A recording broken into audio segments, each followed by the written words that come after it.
इल्जामात दोनों तरफ हैं, करप्शन चार्जेस भी दोनों तरफ हैं, चोरी डाके की बात भी दोनों तरफ की जा सकती है। इसको एक तरफ रखते हुए मैं अपने उसी सवाल को रिफ्रेश करूंगी आपके लिए। इत्तेहादी हुकूमत इंतखाबात में इल्तवा क्यों चाह रही है? इमरान खान की मकबूलियत या किसी और का खेल खेला जा रहा है?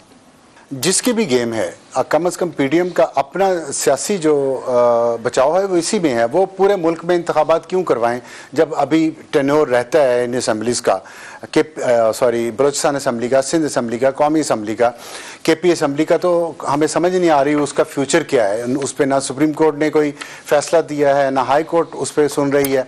पंजाब असम्बली पे सारा झगड़ा हो रहा है, पंजाब की हुकूमत पे सारा झगड़ा हो रहा है। तो मैं समझता हूँ कि अपनी उनकी मकबूलियत तो कम हुई है, इसमें तो किसी को कोई शक नहीं है। और जो उन्होंने किसी और के कहने पे रियासत बचाने आए थे, सियासत अपनी उन्होंने नहीं बचाई, तो सियासत नहीं बची, रियासत बची है या नहीं बची है आपके भी सामने है, जो उनको लेके आए हैं उनके भी सामने है। तो असल देखें, इसमें कोई शक नहीं है कि इंतखाबात होने चाहिए और होने हैं। इंतखाबात के बगैर हम आगे नहीं बढ़ सकेंगे, चाहे कोई भी आ जाए उन इंतखाबात के नतीजे में, और वो आके इस मुल्क के साथ कुछ भी कर ले। लेकिन यहाँ पे मेरा हसन निसार साहब के साथ इत्तेफाक है कि इंतखाबात ही इलाज है। लेकिन मेरा इख्तलाफ उनसे ये है कि आइन जो है ना, वो उसमें कसूर आइन का नहीं है, आइन को चलाने वालों का कसूर है। आइन ही की वजह से मेरा ये ख्याल है, कम से कम, और गलत भी हो सकता है, कि मैं समझता हूँ इसी आइन ने बकिया मुल्क को इकट्ठा रखा हुआ है। जो आज हमारे पास मुल्क है, जो हमारे पास मुल्क है ना इस वक्त, उस आइन की वजह से और पार्लियामेंट की वजह से कि छोटे सूबे जो है कम से कम अभी भी समझते हैं कि शायद हमें हमारा हक मिल जाए इस आइन के जरिए। जिस दिन उनकी ये उम्मीद टूट गई, उस दिन ये टूट जाएगा। अल्लाह रहम करे। शहजाद साहब, आपकी जानिब आऊंगी। हुकूमत की नाकिस कारकर्दगी और मई में सूबाई इंतखाबात के दंगल में उतरने को तैयार नहीं, तो 8 अक्टूबर तक ऐसा क्या मौजज़ा हो जाएगा कि इंतखाब की तरफ बढ़ जाएंगे? देखिए, बहुत बड़ा इम्तिहान है। आपने जमहूरियत पे सवाल पूछा।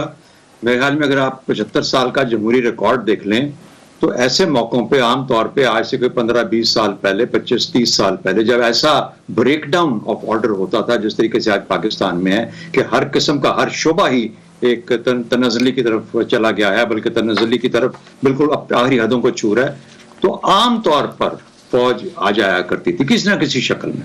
या वो 90 की दहाई की तरह बीच में आर्बिटर बन के किसी को उधर भेज दिया, घर भेज दिया, नया इलेक्शन करवा दिया, या 4 मार्शल लॉ की तरह या 3 मार्शल लॉ की तरह मार्शल लॉ लगा दिया और कहा कि आप इस काबिल नहीं है कि आप इस मुल्क को चला सकें।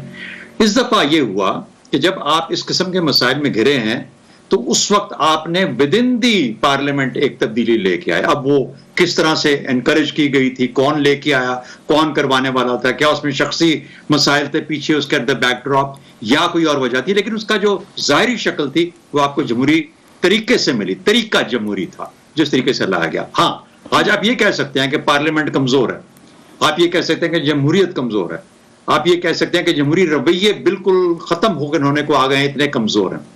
उस वक्त अगर हाइब्रिड रिजीम चल रही थी पिछले 3.5 साल, 3.25 साल, तो ये वाली जो रिजीम चलेगी, 1.5 साल चले, साल चले, 2 साल चले, इसको हम क्या नाम देंगे? शेपरॉन रिजीम। अच्छा, तो आज हमें इसका भी नाम ढूंढना है उन हालात के अंदर जिसमें हम कायम हैं। लेकिन हैविंग सेड दैट, मेरा ख्याल है कि जो जमहूरी रवैये जिस तरीके से होने चाहिए वो बिल्कुल जाहिर नहीं हो पा रहे हैं। आप एक ऐसी नज़ीर छोड़ के जा रहे हैं कि आप लोगों के दिलों में ये सवाल उठा रहे हैं कि ये जमहूरी लगता तो नहीं है तरीका। अगर उसको अपर क्रस्ट में इंटरेक्शन है वही समझा जाए, उन लोगों को रिटर्न छोड़ दें, लोगों के हालात क्या हैं, उनको खाना कब मिलेगा, उनका हिस्सा कब मिलेगा, छोड़ दीजिए। वही जमहूरियत जो कि आज तक 75 साल चली, इवन उसके अंदर भी बहुत सारे सवालात पैदा हो रहे हैं और लोगों के दिलों में, और बहुत सारे जो समझ बूझ वाले लोग हैं वो सवाल कर रहे हैं कि क्या तमाशा लगा हुआ। जहां जमहूरियत तमाशा बनने का खतरा हो वहां पर ऑफ कोर्स एक नज़ीर भी ऐसी गलत बन जाती है कि आइंदा आने वाली हुकूमतें इसको इस्तेमाल कर सकती हैं और बड़े सवाल पैदा होंगे। आपके ऊपर आईनी मसाइल आएंगे, आपके ऊपर अदालती मसाइल आएंगे, और सबसे बढ़ के इमरान खान के पास इस सिचुएशन के लिए क्या जवाब है। यानी इतना बेबस कर दिया इमरान खान या उसकी सियासी सोच को कि वो किसी तरीके से कुछ का जवाब कर नहीं पा रहा। 2 ही जवाब है ना, कि या फौज आ जाए मेरी मदद करे, या फिर मैं एक इनकलाब लेके आऊं। मैं इनकलाब आने को है क्योंकि इनकलाब वाले हम हैं नहीं, और फौज जो है उसने फैसला कर लिया। तो या ये कि आप एक उस हकीकत को समझें कि जहां सब आपके खिलाफ खड़े हो जाएं तो फिर आप कुछ कर नहीं सकते। अगर आपको खिलाफ नहीं करना तो बैलेंस ऑफ पावर का एक असूल है, कुछ लोगों को साथ जरूर रखो ताकि उनके साथ बल्कि आपका थोड़ा सा पलड़ा भारी रहे, ताकि आपकी बात सुनी जाती रहे, वरना आप बिल्कुल गेम से आउट हो जाएंगे। तो मुझे ये लगता है कि ना सिर्फ जमहूरियत कमजोर हो रही है, हमारी मिसालें कमजोर हो रही हैं और आगे आने वाली हुकूमतें शायद इसको गलत तरीके से इस्तेमाल भी करेंगी। ठीक है इसार साहब, आगे बढ़ने से पहले शहजाद साहब ने एक जगह पे कंक्लूड किया, सियासी अप्रोच की बात की। दो ऑप्शंस उन्होंने कहे कि एक तो इनकलाब है जो कि होना नहीं है और दूसरा है कि फौज आगे आए। तो इसका मतलब है तो फिर ऑप्शन तो एक ही बच गया, क्योंकि इनकलाब तो आना नहीं है। ऑप्शन जो है कि जो हो सकता है या नहीं हो सकता वो फौज का है। तो इसमें सियासी अप्रोच आपको दिखती है कहीं है वहां पीटीआई के पास? देखिए अभी आपने एक सवाल भी किया, वो भी बड़ा मुदल्लिल है कि आपने कहा कि इमरान खान की मकबूलियत से डर गए हैं या किसी और का खेल खेला जा रहा है। पर इतनी ही बात है, इन दोनों सवालों के अंदर ही असल गेम मौजूद है कि या तो वो इमरान खान, उन्हें पता है इलेक्शन होंगे तो इमरान खान तो क्लीन स्वीप कर देगा और कबूलियत क्या कबूलियत के बगैर काम कर जाएगी। हाँ ये बात आपने की कि कबूलियत, अब कबूलियत कहाँ कौन से दर पे होनी है, वही जो सियासी अप्रोच है कबूलियत होनी है, ये अब एक दफा फिर हमें तय कर लेना चाहिए कि किसके दर पे कबूलियत होगी और वहां पे जाके वोट को इज्जत आप भूल गए शायद, दर 2018 भूल गए आप मेरा ख्याल। नहीं वो मैं तो फिर अगर इस तरह आएंगे तो मैं 1990 से शुरू हो जाऊंगा ना, शुरू करें फिर 1990 से शुरू हो जाऊंगा कि कोठियां कैसे बनवा के दे के बाजार पे मिली, फिर तो मैं वहां से आ जाऊंगा। बिल्कुल ठीक है, वहां से आए। हाँ और दूसरी चीज ये कि जो राना सना लोग का बयान है बड़ा मजेदार है कि अगर इमरान का रवैया ऐसा रहा कि इमरान का रवैया क्या है कि कौमी असेंबली के ताले में वो कोई एल्फी डाला है, पीडीएम को टक्कर मार दी है उसने, को टीटी पकड़ी गई है बाहर भेजने वाली, क्या रवैया है? वो क्या कह रहा है? वो क्या कह रहा है कि आइन को घर भेज दो, अपनी मर्जी के लोगों को पार्लियामेंट में बुला के उनसे खिताब करवा दो, चाहे वो जमहूरियत के मुंह पे जितनी मर्जी कालक मली जाए उस इकदाम से। क्या कह रहा है, क्या रवैया है उसका? वो ये कह रहा है ना कि अवामी मैंडेट लें, ठीक है ना, वो ये कह रहा है ना कि अवाम से पूछ लें कि कौन हुक्मरान होने चाहिए। अगर ये रवैया बदतरीन है और इसके नतीजे में इंतखाबात 8 अक्टूबर को भी नहीं होंगे तो वो आप कभी भी ना करें। आप कह दें कि जी नहीं साड़ी मर्जी ऐसी जो मर्जी कह तो यही रहे, वो कह तो यही कह ये रहे लेकिन वो मान नहीं रहे। वो असल में ये कह तो रहे लेकिन वो मानना नहीं चाह रहे। और दूसरी चीज ये मैम, ये जो आपका सवाल है ना कि मुंतखब जमहूरी हुकूमत की गैर जमहूरी नजीर बनने जा रही, इससे क्या गैर जमहूरी नजीर होगी कि कल जो पार्लियामेंट में होता रहा, कहीं जमहूरियत में दुनिया के कहीं नजीर क्या हुआ सर पार्लियामेंट में कल? पार्लियामेंट ये बिल्कुल ऐसे ही है कि जैसे किसी दिन पार्लियामेंटेरियन सुप्रीम कोर्ट में जाके उनकी कुर्सी पे बैठ के कहें जी आज हम फैसले करेंगे।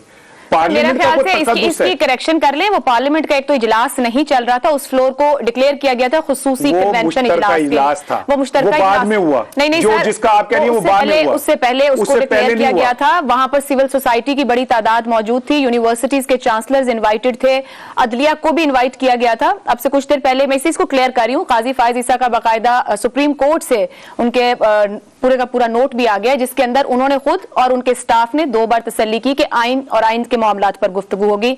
और उन्होंने कहा कि उनसे पूछा गया कि आप तकरीर करेंगे, उन्होंने मना किया मैं तकरीर नहीं करूंगा। उन्होंने ये कहा है अपने उस नोट के अंदर कि जब वहां पर सियासी तकरीर मेरी मौजूदगी में हुई तो फिर मुझे क्लियर करना पड़ा वहां पर। इससे हटकर इस बात को खुद स्पीकर कौमी असेंबली ने क्लियर किया है कि खुसूसी कन्वेंशन आइन को सेलिब्रेट करने के लिए साहब कहते हैं तो मैं उसे तस्लीम करता हूँ क्योंकि वो हमारे सुप्रीम कोर्ट के एक मोजिज जज हैं। लेकिन एक दिन हम महफिल समा में हमारा एक दोस्त पहुंचा तो उसने कहा मैं तो समझा था कि कवालियां नहीं होंगी यहाँ, तो मैंने कहा तो महफिल समा में और क्या होता है? सर मैं भी आपको करेक्शन के लिए चीफ जस्टिस जुबानी साहब में अगर सियासी बात नहीं होगी तो क्या होगी? पार्लियामेंट के इजलास से सर देखिए तो बिला वजह की तनकीद तो अपनी जगह पे चीफ जस्टिस पाकिस्तान अनवर ज़हीर जमाली गालिबन if I am not mistaken उन्होंने मुश्तरका पार्लियामान के इजलास से खिताब किया हुआ है। और अभी साकिब निसार साहब की तो मेरे ख्याल कल से अब तक आप भी देख चुके होंगे कितनी तस्वीर किन किन जगहों की उस वक्त की हुकूमत के लोगों के साथ मौजूद है।